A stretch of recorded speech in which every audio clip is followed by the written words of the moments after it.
लोहे की भट्टियों में जहां पर लोहे तक गल जाते हैं, इतना टेम्परेचर होता है, उसके बाद भी मनुष्य वहां खड़ा होता है। क्यों? पापी पेट का सवाल है। अगर शास्त्रों में तपस्या कही गई होगी तो तपस्या और किसका नाम होगा? धुनी रमा के जून की दोपहरी में भी पंचाग्नि आग को जो तपते हैं उन्हें ही तपस्वी कहा जाता है। तो धूप धुवन गुगुल को जला देने की क्षमता वाली अग्नि को तपस्वी कहा जाता है, जो तप लेता है जून में। और आयरन फैक्ट्री में उससे ज्यादा तीव्र आग में जल रहे मजदूर को तपस्वी क्यों नहीं कहते? नश्वर के लिए किए जाने वाले परिश्रम, प्रयास, चालाकी,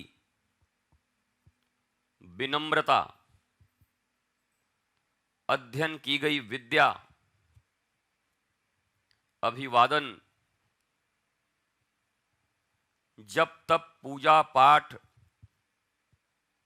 आचार विचार, अध्ययन अध्यापन, अत्यंत मधुर संभाषण,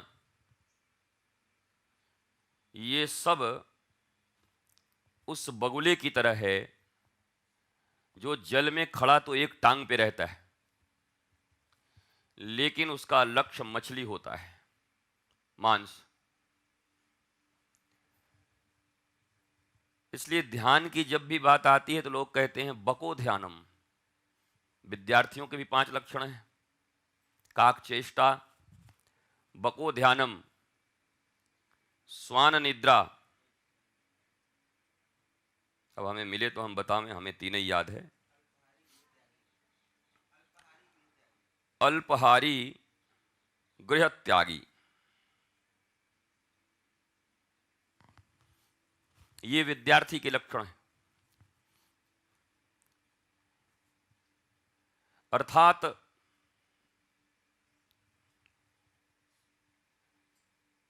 शाश्वत के प्राप्ति के लिए बगुले जैसा ध्यान भी बड़ा सार्थक है और धार्मिक है। और पुण्य का कार्य है, जबकि बगुले का ध्यान धोखे का ध्यान है। लोग कहते हैं बको ध्यानम, बगुला ध्यानी चले आए। परंतु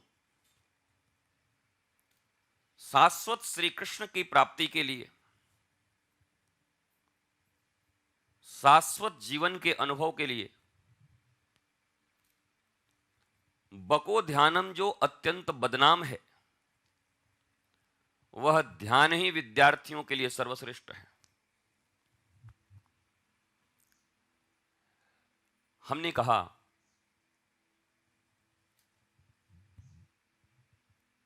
हथियार, वेपन्स। वेपन्स कौन सा है ये महत्वपूर्ण नहीं है, किसके हाथ में है और किस हेतु उसका प्रयोग हो रहा है।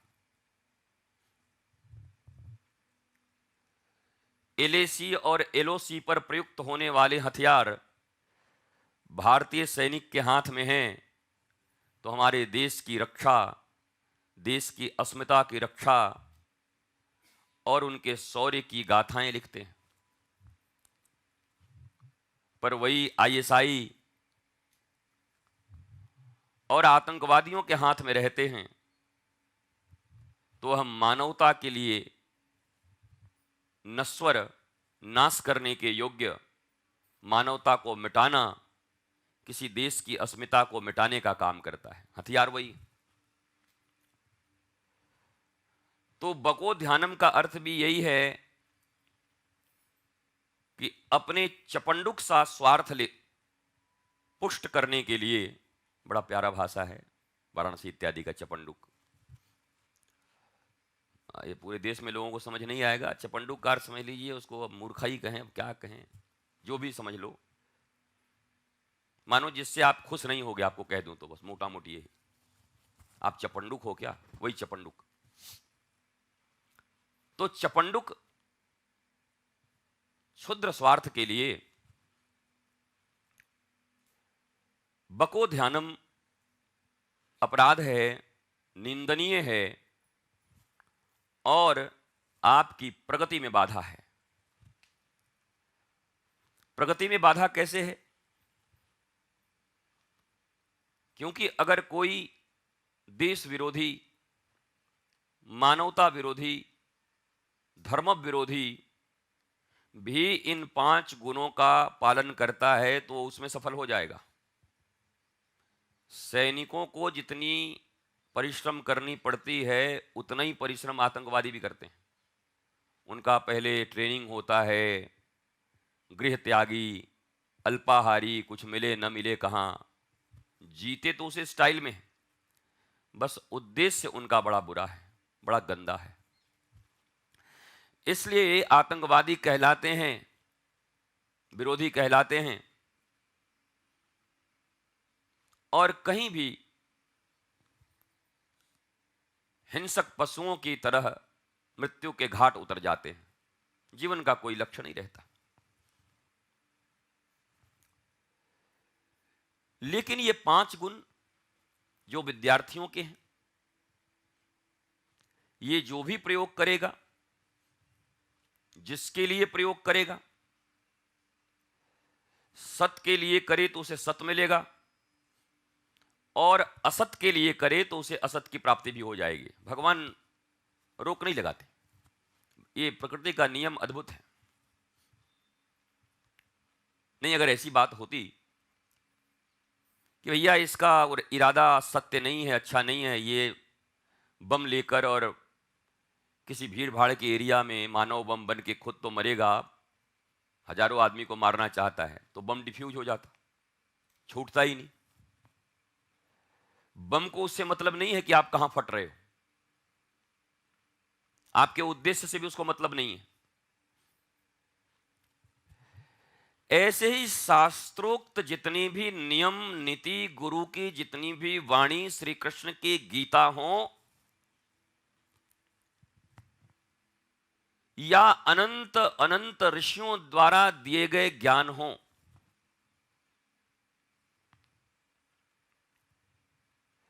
इन सब का प्रयोग व्यक्ति जिस उद्देश्य के हेतु करेगा उसका उद्देश्य पूर्ण हो जाएगा। आप किसी को ठगना चाहते तो ठगते समय भी कितना मधुर वचन बोलना पड़ता है। प्रियम ब्रियात, कितना सहन करना पड़ता है। माल कमाना है और बॉस आपका जो ऊपर आपके है वो कह रहा है गधा, कुछ काम नहीं कर सकता। जी सर, नहीं सर, हम कोशिश करेंगे सर। सर बेकार का आदमी, कान पकड़ के इसको नौकरी से निकाल देंगे। Sorry sir. अच्छा, कितना विनयशील आदमी है, गाली भी सुन रहा है। मधुर तो ऐसा बोल रहा है कि जैसे लग रहा है मध निकल रहा है, मधुमक्खी के छत्तों से मध निकलना बंद हो गया, अब इसी के मुख से निकलता है। ओरिजिन स्थल अब यही है। अच्छा, आलस्य तो इतना दूर उससे हो गया है कि मत पूछो, रात रात भर जगता है, उद्देश्य की प्राप्ति के लिए रात दिन जगता है। अरे पैसा कमाने वाले कंजूसों को देखे हो? पैसा ही जिनका ईमान धर्म है उनको नींद करते हुए देखे हो कभी? लोहे की भट्टियों में जहां पर लोहे तक गल जाते हैं, इतना टेम्परेचर होता है, उसके बाद भी मनुष्य वहां खड़ा होता है। क्यों? पापी पेट का सवाल है, अपने उद्देश्य के लिए।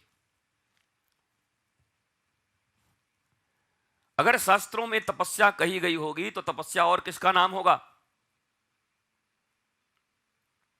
जून की दोपहरी में पंचाग्नि को तपने वाले को तपस्वी कहते थे। धुनी रमा के जून की दोपहरी में भी पंचाग्नि आग को जो तपते हैं उन्हें ही तपस्वी कहा जाता है। मैं ये पूछता हूं, जितना तीव्रता धूप धुवन और गुगुल को जलाने में अग्नि को प्रयोग करना पड़ता होगा, क्या लोहे को भी उतना ही प्रयोग करना पड़ता होगा कि उससे ज्यादा तीव्र आग की जरूरत पड़ती होगी? ज्यादा फ्लेम, ज्यादा फोर्स में, आप देखना भट्टी में कैसे निकाले जाते हैं आग को, उससे ज्यादा होगा ना। तो धूप धुवन गुगुल को जला देने की क्षमता वाली अग्नि को तपस्वी कहा जाता है, जो तप लेता है जून में। और आयरन फैक्ट्री में उससे ज्यादा तीव्र आग में जल रहे मजदूर को तपस्वी क्यों नहीं कहते? आग तो ज्यादा वो तप रहा है, चमड़े तक काले हो जाते, जल जाते। अगर आग के पास बैठना ही तपस्वी कहलाता है तो उससे ज्यादा, भिलाई में है इस्पात फैक्ट्री, पता नहीं टाटा में तो है, तो वहां पे तपने वाले को तपस्वी क्यों नहीं कहते कि ये बड़े भारी तपस्वी हैं, इनको प्रणाम कीजिए? यद्यपि इस तपस्या से ज्यादा तपस्या वो कर रहा है।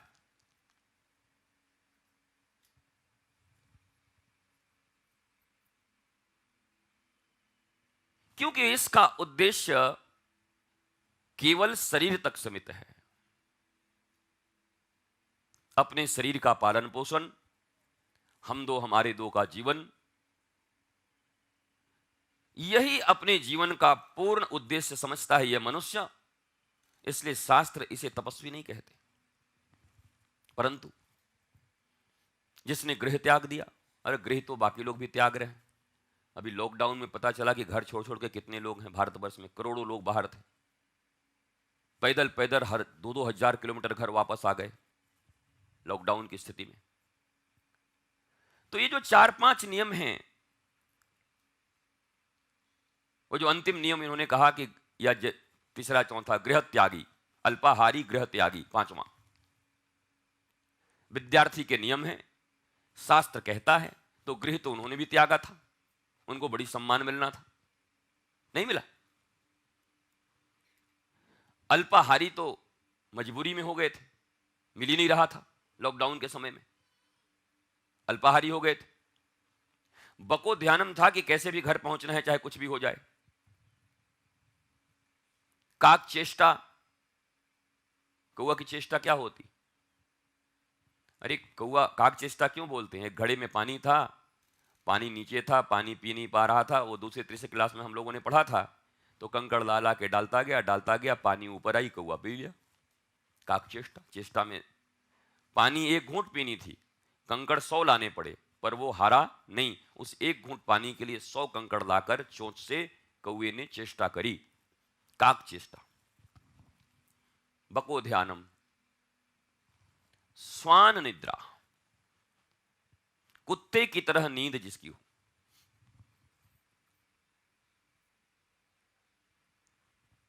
अर्थात ऐसी निद्रा जहां अशाश्वत, अधार्मिक कोई विचार या कर्म हमसे होने वाले हों, तो वहीं पर हमारी नींद खुल जाए। मतलब हम नींद खुलने का अर्थ क्या होता है? नींद के बाद तो सो जाते होंगे, खुलने के बाद? हाँ, तो ये भी नहीं बता पा रहे हैं। नींद खुलने के बाद जग जाते हैं, नींद लगने से सो जाते हैं। तो ये इतना कठिन प्रश्न थोड़ी ही है, ये सो बताने में बड़ा तकलीफ है। नींद खुलते ही जग जाते हैं। स्वान निद्रा का अर्थ यह है कि अपने लक्ष्य में थोड़े से भी बाधा आने पर ऐसे निद्रा सोते हैं कि 1 मिनट एक खटखट की आवाज भी हो, कुत्ता हाँ, अपने लक्ष्य के प्रति इतने गंभीर धीर।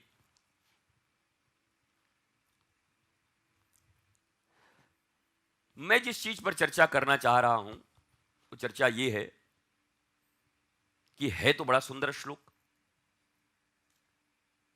विद्यार्थी लोग याद कर करके खूब रटते हैं, पर यही 5 गुण अगर आतंकवादी में हो जाए यही पांचों गुण अगर चोर के भीतर हो जाए,